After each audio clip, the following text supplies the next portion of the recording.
Hey, what's up guys? Welcome back to the YouTube channel. Today I was wondering what I wanted to record, and so I hopped on Reddit.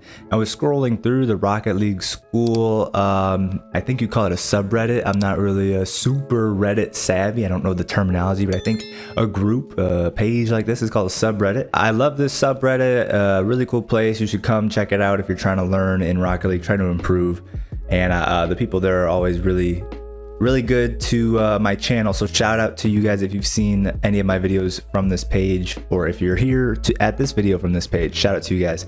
But anyways, I'm scrolling through and I come across this man right here wanting a replay analysis of some Diamond 3, Diamond 2 gameplay. Told him I would be willing to do that and that it would be up on the channel today, so we're gonna hop into that and I'll see you guys in the replay.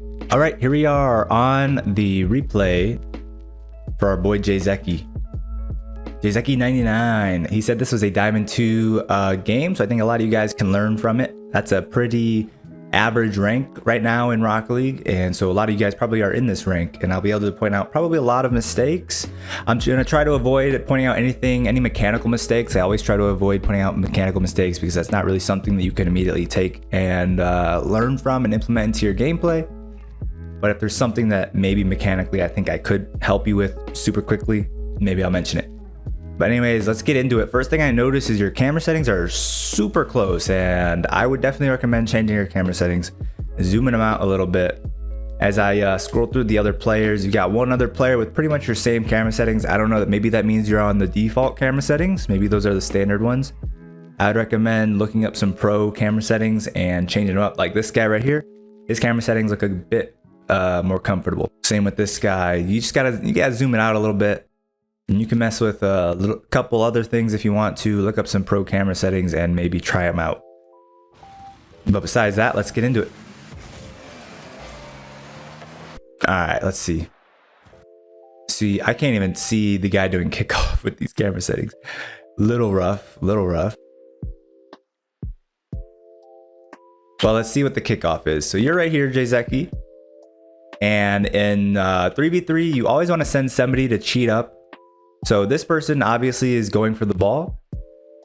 And in 3v3, what you want to do is whoever is closest to the boost behind the person doing kickoff, that person should go for the boost. Because rarely, when one of the two players in this position, or if you guys were front and back, somebody's going to go for boost, right? You're not both going to cheat up, but you want to make sure you're sending, at least you want to send up one person to cheat up while the other person goes for the boost behind the person doing the kickoff.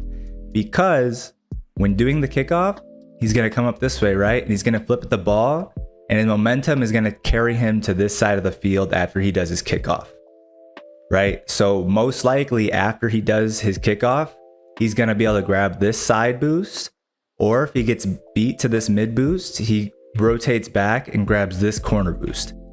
At no point in time is he going to need this boost behind him. So that's why when doing the kickoff, whenever somebody's going to go for the boost, go for the one behind the person doing the kickoff, because they're not going to need that boost. Whereas if you go for this boost and he cheats up, well, then you're leaving your teammate who went for the kickoff high and dry. See, he's going to come over here. His momentum again is going to carry him this way after kickoff, and most likely he's going to get beat to this boost by whoever cheated up for the other team. So, you know, 9 times out of 10, the person who does kickoff has to go back to the corner to grab a full boost. So if this one's gone, then he's going to be back here with no boost, and he's going to be like, what the heck, my teammates didn't save me any boost. Thanks, guys. And he's going to be kind of screwed for a little bit. Now, obviously, there's pads around the field, and that's a different topic. He should pick up pads as well. But you always want to take the boost behind the person doing the kickoff. And with that said, if you guys were lined up where he's on this position on the corner, and then one of you is like right here and the other one's back here, the person who's in front should cheat up. Just because they're closer, it's just easier for them to cheat up. That's how I like to do it anyways. That one's less set in stone, but at the very least, make sure you're setting somebody up to cheat. So if you're in the back and you notice your teammate isn't cheating up, then cheat up. Worst thing you can do is for both of you to go for boost. So let's see what happens here. You turn for boost. Teammate also turns for boost. So just like I just said, oh, okay, you didn't take the corner. Good job, good job. But you should have cheated up.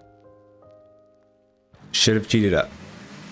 And what you can do is you can turn with your other analog stick, take a look at what your teammate's doing, if he's going for the boost or not, and then you would know, hey, I should cheat up. Or if you zoom out your camera settings, I think you probably would have been able to see him just without even moving your analog stick. Okay, let's get back on your point of view. See, if you cheated up, you could have took this ball right away.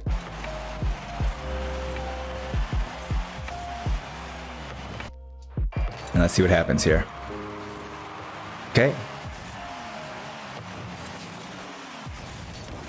Really nicely done to get that around the first challenger. And that's a really good touch too, setting up middle. And look at that, you got to go for it. That was a really solid play. This is Diamond 2 gameplay, you said. That was actually really well done. Good job. Nice half flip to grab the boost. I like it.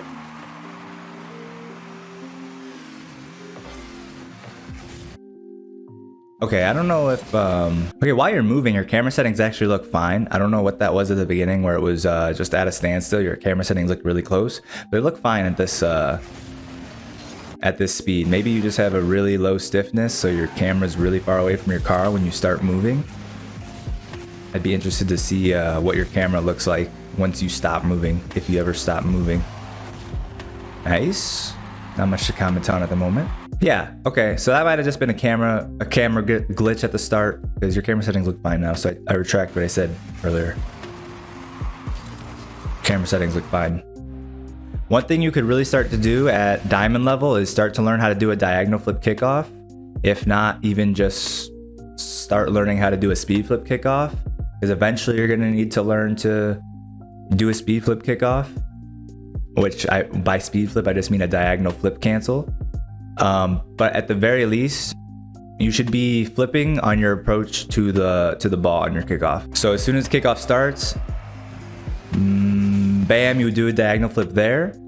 You would land somewhere like right here, and then you would do another flip into the ball once you got a little closer. It's just a much faster and much more powerful kickoff. And if your opponent is doing a normal slow kickoff, like see, your opponent did a dodge for their kickoff, but he didn't do a diagonal flip dodge. He's just doing a front flip, which isn't bad, but a diagonal flip kickoff would have probably stomped on him on this kickoff. And especially if your opponent is doing what you're doing, just driving up to the ball, you'll definitely destroy them on the kickoff. So learning to do that diagonal flip kickoff is going to be really important, because at your rank, you're going to start running into people who do use the diagonal flip kickoff. And if you're just driving up to the ball, you're going to get beat really hard.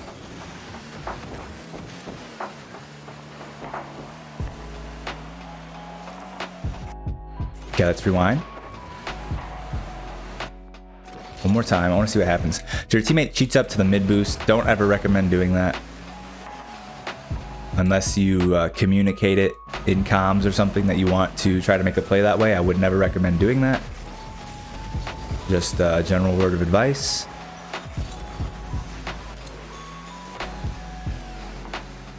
I really like that you're pushing up field, picking up all these pads in front of you. That's really well done. And then something to note here, which is not on you, but just in general, maybe this will be helpful for you. I like to kind of think of the field in 3 lanes. So say you've got a lane here on the left side, a lane in the middle, and a lane on the right side. You should really, I had to think about how I want to say this, but you should really never be crossing over 2 lanes in order to go for the ball. So who I'm talking about here is your teammate JJ Fish Dingo. So he, let's rewind, see what happens. There he is. He's pushing the ball up the left side of the field, tries to center the ball. Other teammate was going for the demo. Nobody's there for the shot. That's not that big of a deal. But then he turns, and instead of rotating out behind you, he's going to go from the left lane, past the middle lane, and into the right lane, all to just chase this ball over here, and he cuts you off. This should have been your ball, because you were coming from midfield, and you could challenge this right lane. So what I'm more simply trying to say is you shouldn't be driving across the field in this direction really to ever challenge the ball. If you guys are rotating and positioning correctly, the challenge should almost always be coming from straight on the play, straight on the ball. Now, it's okay for him to maybe try and help you so that your job is easier and you do a good job of playing patiently and passively so far this entire game to where you're not really double committing. But a lot of diamond players in your position would assume it's their ball and go for this challenge, and it is your ball and you should be on that challenge, and JJ should be rotating behind you.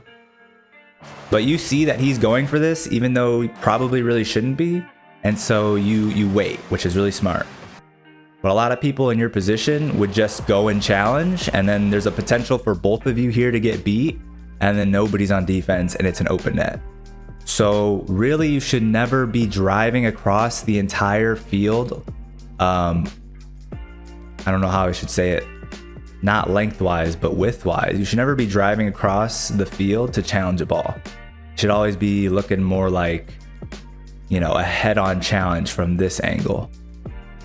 Now, if you really need to challenge from the side in order to help out your teammate, then you can. But in most scenarios, that's not the best play to make. But you do a really good job of waiting because you see your teammate is going. Again, kudos to playing passive and smart. You're being very passive and very smart. I like it. Because that's really how you have to play at any rank in Rocket League, is very passive and very smart and very patient, and adjust to your teammate's positioning as much as possible. Alright, let's see how this goal possibly could have been avoided. Teammate, again, challenges from the side. It doesn't even do a good job. Now you're shadow defending. Try to challenge. Your opponent has a really good flick. Your teammate's rotating on the wrong side of the field. I mean, this is a replay analysis for you, so I'm not going to comment on that. If I see you make that same mistake, I will comment on it, but I would put that goal on JJ. I hate to, you hate to blame other people for things that happen, but that whole sequence of events was kind of on JJ. All right, let's see what's happening again.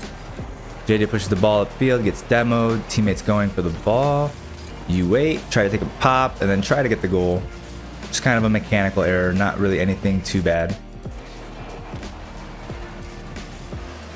All right, right here, ideally you should be grabbing the boost and rotating out, right? Kind of the same issue I was just telling JJ about driving across the field to challenge the ball. You should grab this boost and then rotate away from the ball, because your teammate wants to go for this, but if he's smart like you, he's gonna see that you're pushing the ball and he's not gonna challenge. Now, I haven't watched this through yet, so I don't know, but anytime you're in JJ Fish's position now, this should be your ball to challenge. But even at Grand Champ, I'm in Grand Champ 2, and this still happens sometimes, where people will grab that boost and then try to go up the wall and challenge the ball, where JJ has a much better angle to challenge the ball. And you want to make it as obvious as possible to JJ that, hey, you don't have to worry about me getting in your way. This is yours, man. I'm just here for the boost grab, and then I'm going to get the hell out. So you want to steal that boost like you did, and then instead of going for the ball as well, you want to turn and burn as fast as possible away from the ball and rotate around so that JJ is confident that he can go for this ball. And I know from your point of view, you couldn't see JJ. You don't know if he's there, but just game sense wise, you should know, or you will eventually know, that somebody should be there challenging. And at the very least, you can turn off your ball cam and move your joystick around to try to get a view to see if JJ is there. And if you notice JJ's really far back for whatever reason, then you could challenge the ball. But you don't even look. And if JJ had decided to go for that, which it looks like he did, let me see that from JJ's perspective. You just totally cut him off. So again, this should be JJ's ball. He's gonna go for it, but then you go for it. And now both of you are beat. You both now are beat.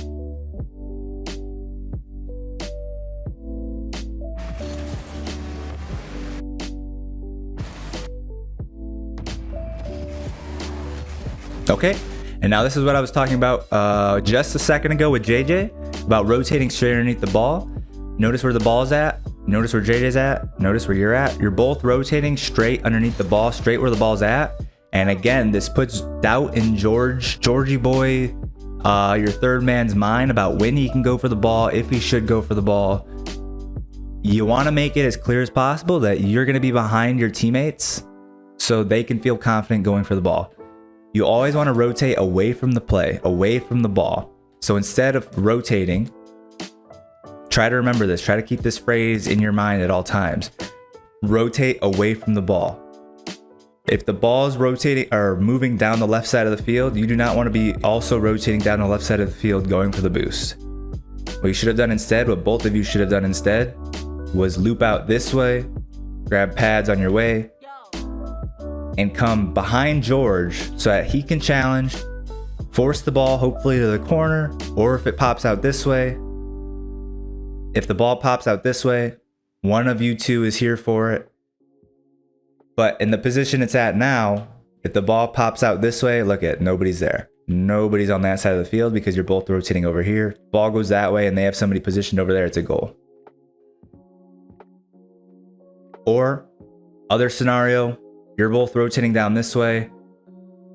George challenges, gets the ball to the corner like he should, but then you both have gone for the boost. The boost isn't going to be there. He's not going to have the boost because it's not there because you guys took it, and he can't make a play to clear the ball downfield. So in short, in summary, keep the phrase in your mind, rotate away from the ball. Always want to be rotating away from the ball. It's really a bad habit to see the boost, the nearest big boost can, and you want to go for it back in your corner.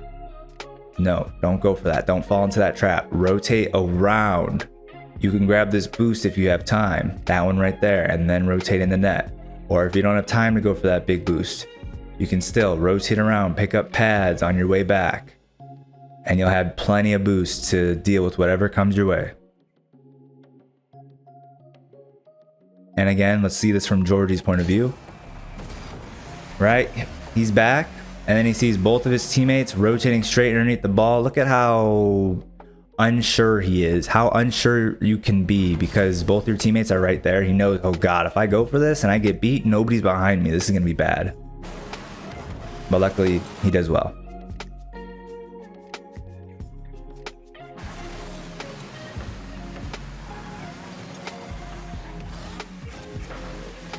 All right, let's see what's going on. George gets the ball downfield. JJ's there, gets bumped off the ball. Good bump from your opponent. Notice how George rotated behind you there? George did well there. He rotated behind you. He didn't rotate down that corner. Now, that may have only been because the boost wasn't there, so he didn't go that way. He didn't try to grab the boost. But still, see how he rotated behind you? That's a good rotation. Because then, if you get beat in this position, somebody's behind you to get the ball.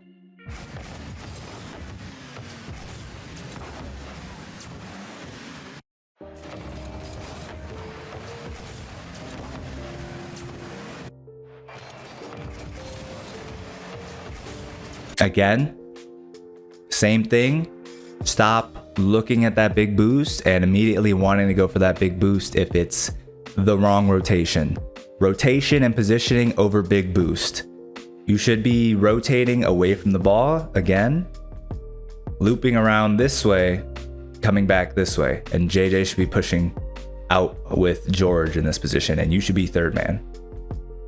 And one other thing, this position doesn't really call for it because there was really no way that Georgie was going to be able to pass to you. But in a lot of scenarios, when you challenge this first play here and you get beat, you know you've got somebody behind you who's going to have the next touch. So instead of immediately turning around, you should actually, if you notice that Georgie has the possibility of passing to you, but with this bounce, there's really no way he's going to be able to pass the ball up to you. So it's fine in this scenario. But 90% of the time, when you're the first man challenging and you land where you do, actually just keep driving upfield, maybe on the wall, maybe on the ground, whatever. And the second person to come get the ball after the challenge can pass it upfield to you. It's called an outlet pass, and it's something you should always look for. When you're the first man challenging and you get beat, or even if you don't get beat and maybe the ball's right behind you or something, just keep driving upfield and let the person behind you pass it up to you. Maybe we'll see an instance of that in the future where you could have done that.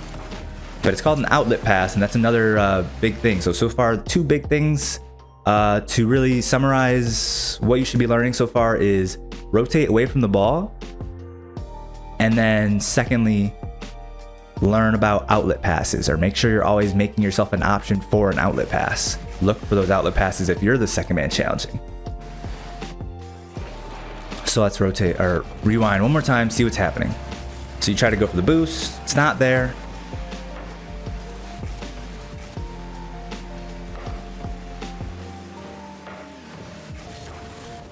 Nice. I don't know if that was a purposeful pass, but that was a really good pass. JJ was positioned well for it.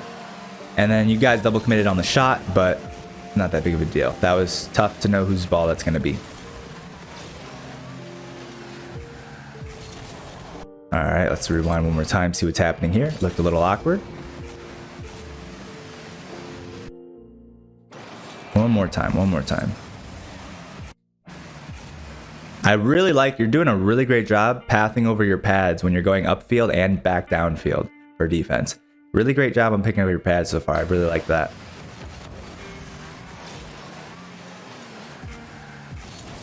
Keep that up. That's a very valuable skill all the way up to Supersonic Legend. That's an amazing skill to have.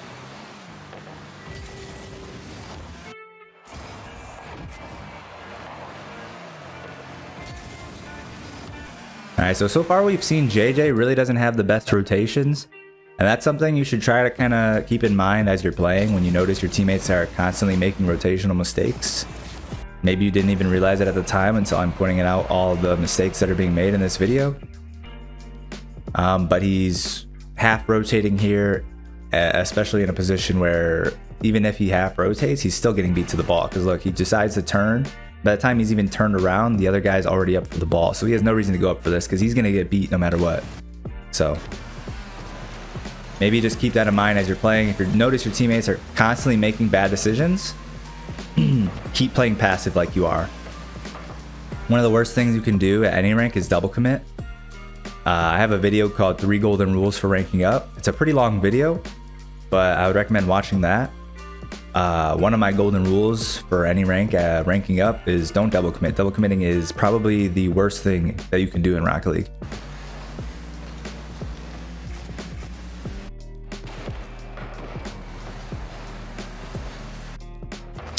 Alright, let's see what's going on here. So he hits the ball downfield. He hits a really high pop. See your beat so you don't go. Well done. Rolling ball up the wall. So here, you really didn't have to flip into this ball. Okay, you could have just caught this ball and made a play going downfield with about 30 boost. Instead, what you do is you flip it up the wall, and then you only have 10 boosts, and you can't really do anything on the wall with 10 boosts. So don't put yourself in a position where you need boost to make a play if you don't have the boost, right? If you had a full canister of boost, then maybe take it up the wall so you can make a play. Go for, I don't know, in diamond you probably shouldn't be going for flip resets or anything like that, or ceiling shots, but maybe you're putting it up the wall and you hit it hard off their backboard.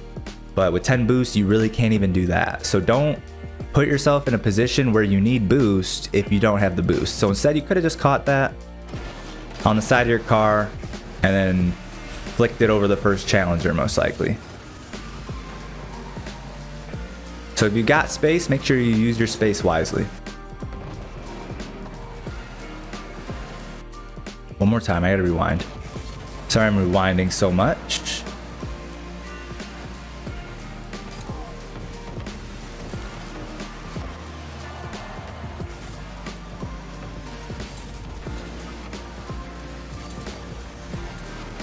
Okay, you did a better job there of rotating away from the ball, looping around in a circular formation, but you didn't exactly get the circular formation part right. You're V-lining straight for that back post. But it's always good to try to stay as boosted up as possible. So what you should have done instead,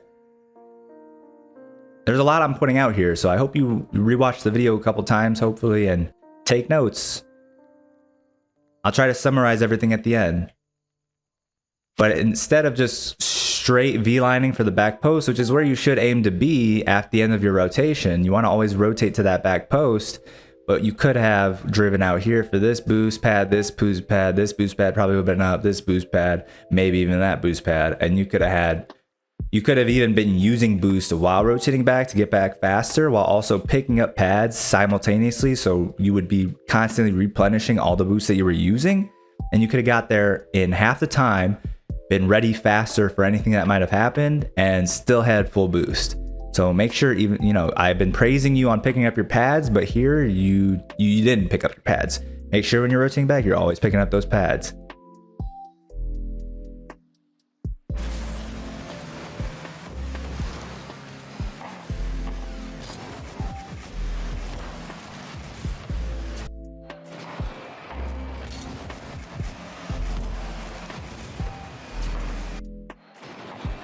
I like the idea. You look like you were trying to get a soft touch so that you weren't just feeding the ball straight back to your opponents, but you kind of messed it up. The execution kind of wasn't there. But if you were trying to get a soft touch so that you could keep it close and possibly follow it up yourself, then good job. Because right here, if you bang the ball, both your teammates are in sight in the corner there, you'd just be giving the ball back to your opponent. So by trying to take a soft touch here so that you could possibly follow it up yourself, or even maybe one of your teammates can get there before the opponents, that's a really good idea. You just kind of mess it up a little bit.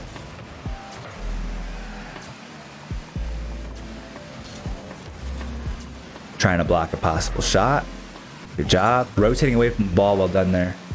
Gives JJ the opportunity to challenge the ball from a much better angle. Still kind of whiffs it though.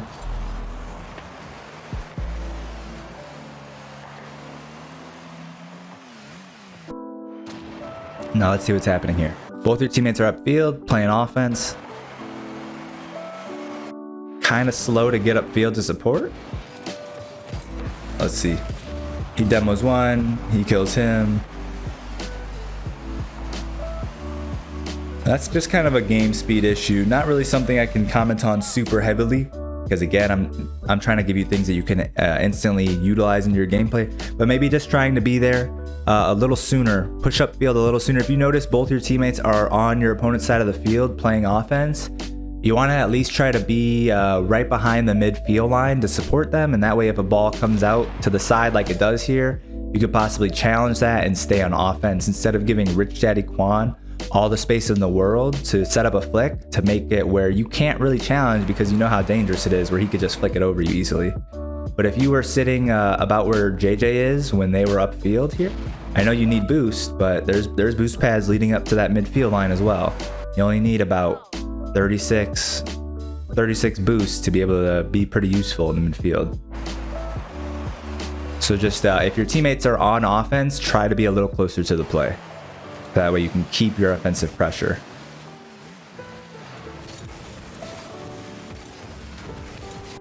See what's happening here. Kind of missed it.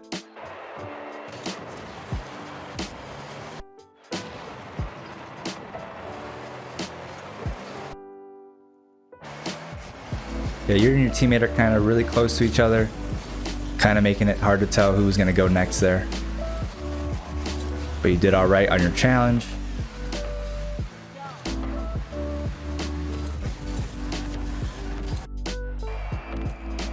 All right, this is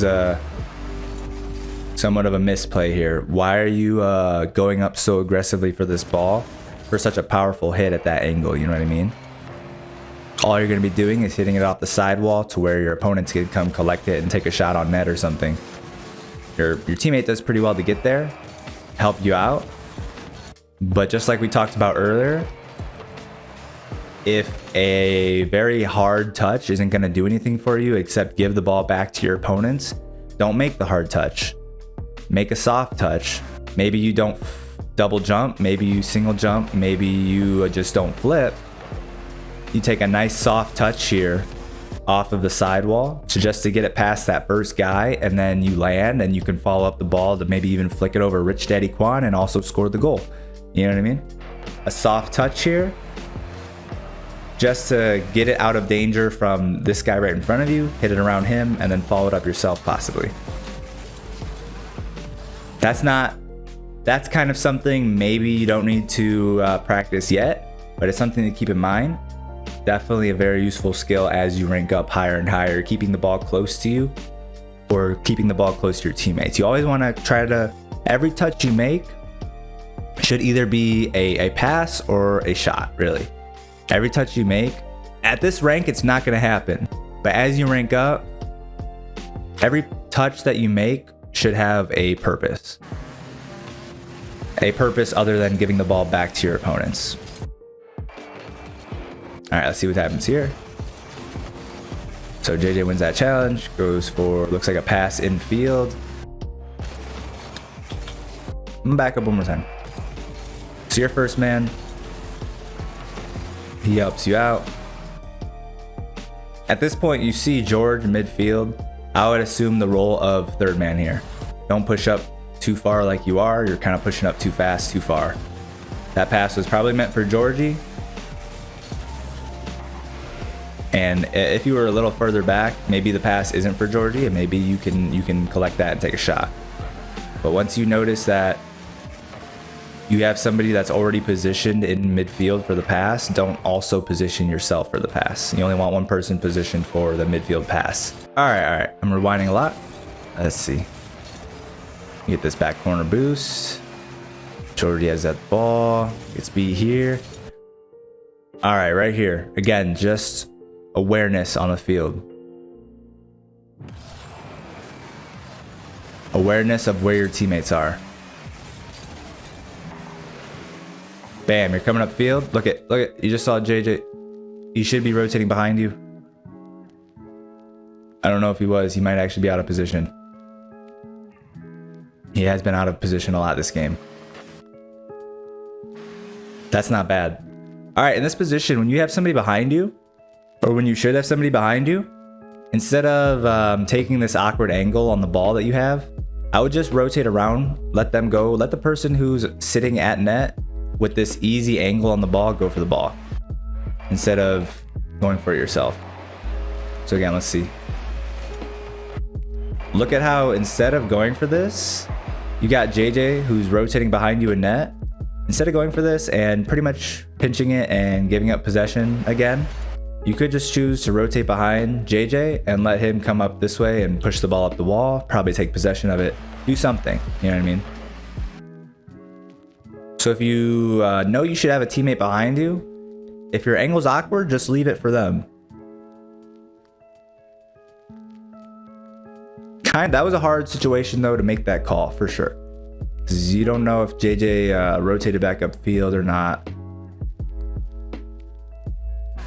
But again, these are tips. Some of these tips are things that you can come back after you've grinded out of diamond and come back and watch the video again and use these tips as you're going from now champion to grand champion. All right, let's see what's happening now. So pinch it and notice your pinch did nothing but give possession back to the opponent. That should have been your teammate's ball, because he is now second man. They put it off the backboard. I don't know why your teammate's not going.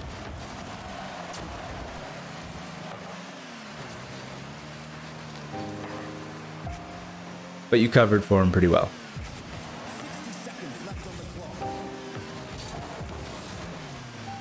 Good challenge.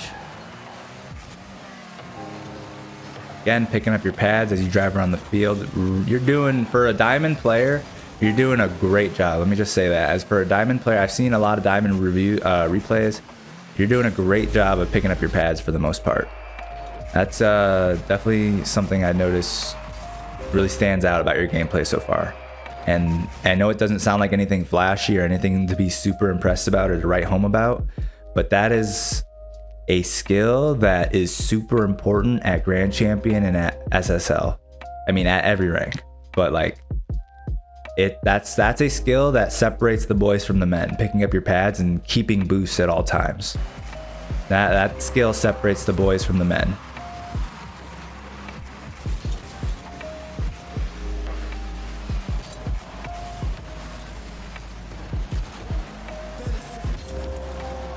Again, don't panic on defense. Stick to your rotations.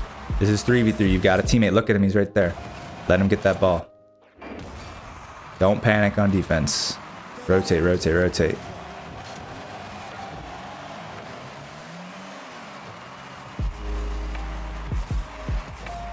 Dang, that was a nice cut by JJ. Almost got him.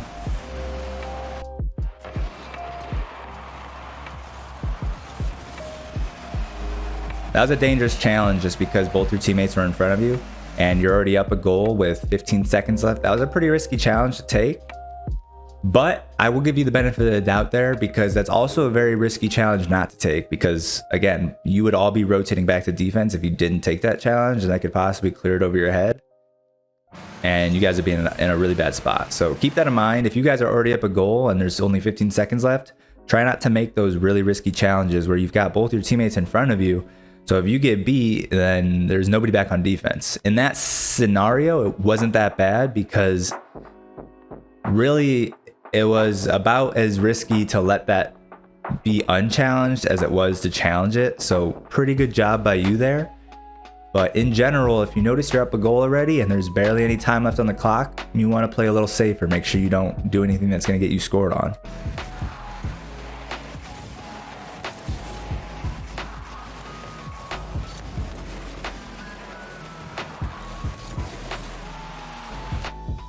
You played really well, honestly. For Diamond gameplay, this was a much better performance than I've seen out of a lot of Diamond players. I'm gonna summarize now things you did well and things that you need to improve on. So things you did well.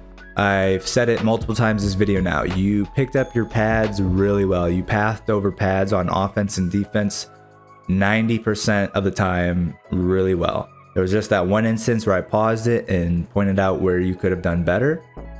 But in general, great job on picking up your pads. Don't know whose video helped you get that into your mind or whose advice, but whoever instilled that into your mind, man, they did a great job. You looked great out there picking up those pads. Next, something to improve on. Keep the phrase in your mind at all times, rotate away from the ball. Rotate away from the ball. Your rotations should look like a circle. And if you're rotating straight underneath the ball, your rotations are going to look like a line. You're going to be rotating straight underneath the ball while your last teammate is challenging in that same angle. So rotate behind your teammates, rotate away from the ball. Keep that in your mind at all times, rotate away from the ball. Even if there's a boost nearby, 99% of the time, it's better to rotate away from the ball and rotate behind your teammate than it is to go for that boost grab that your teammate probably could have used more than you, so that they can actually challenge the ball and then make something happen afterwards. Next thing you did really well was your playstyle in general was really good for ranked. Really good in general. Like even if you were trying to play like in a competitive team with this playstyle, passive, safe, highly efficient, not going for things that you have no chance of winning, not double committing with your teammates very often, playing third man more often than not, just to allow your teammates who you kind of at this rank know are going to rotate incorrectly, double commit. By playing passive and playing safe and playing third man a lot, you take away the chance of double committing, you take away the chance of over committing, and you just play a really solid game because you're playing slower. You don't have to play super fast. There's this saying that I actually heard not too long ago that I really like. Slow is smooth, smooth is fast. So even though your car might not be going supersonic the whole time, when you're positioned well, you can hit the ball hard, you can hit the ball to a teammate because you got good vision of the field, and then they can hit the ball, and then they can hit the ball well, they can hit the ball hard. And so while your cars might not be moving fast, the ball has more potential to be moving quickly because you guys are positioning and passing and that kind of thing. The slow is smooth, smooth is fast. Another thing to work on would be trying to always keep possession of the ball. Don't go for a random touch on the ball if all it's going to be doing is giving the ball back to your opponent. If your teammates have a better angle to challenge the ball, let them go for it so that hopefully they can win the challenge, keep possession of the ball, and you can be in a position to better be a good teammate and be a passing option or be a defensive option. Just if you don't have a good angle to go for the ball, let somebody who has a better angle go for it. Oh, another thing that you could have worked on, I almost forgot, start learning to do a diagonal flip kickoff, or a flip kickoff first in general and then a diagonal flip kickoff, I would just skip straight to the diagonal flip kickoff. I think you could manage to do it. You look like a really solid player. I don't think you would have much problem picking it up. Definitely important as you push into champ. Everyone's going to be doing diagonal flip kickoffs, and as you push higher into champ, people are going to start doing speed flip kickoffs. But overall, man, like I said, for a diamond player, you looked really good. You have the play style that really supports ranking up, a passive, safe play style, a turbo postal type of play style, a squishy muffins as of lately type of play style, the greats are the 4 times, the 3 times, K-Dop, Violent Panda, Squishy, Turbo Pulsa. These are all people who play smart. There's crazy mechanically gifted players, but when it comes to being a consistent winner, playing smart, playing consistent always is going to get you further than playing mechanical and being flashy. In the long run, you're going to have more success. Anyways, man, I know this was a long video and I pointed out a lot. Rewatch it a couple times, maybe. Highlight the things or take notes on the things that I tell you. I tried to give you phrases to remember, tried to summarize things really simply so that they're easy to remember, easy to look back on and take notes on and improve on. I hope you learned something. And if you guys enjoyed this video and if you learned something, make sure to subscribe, leave a like on the video, and I'll see you guys in the next one. Have a great day, night, or whatever.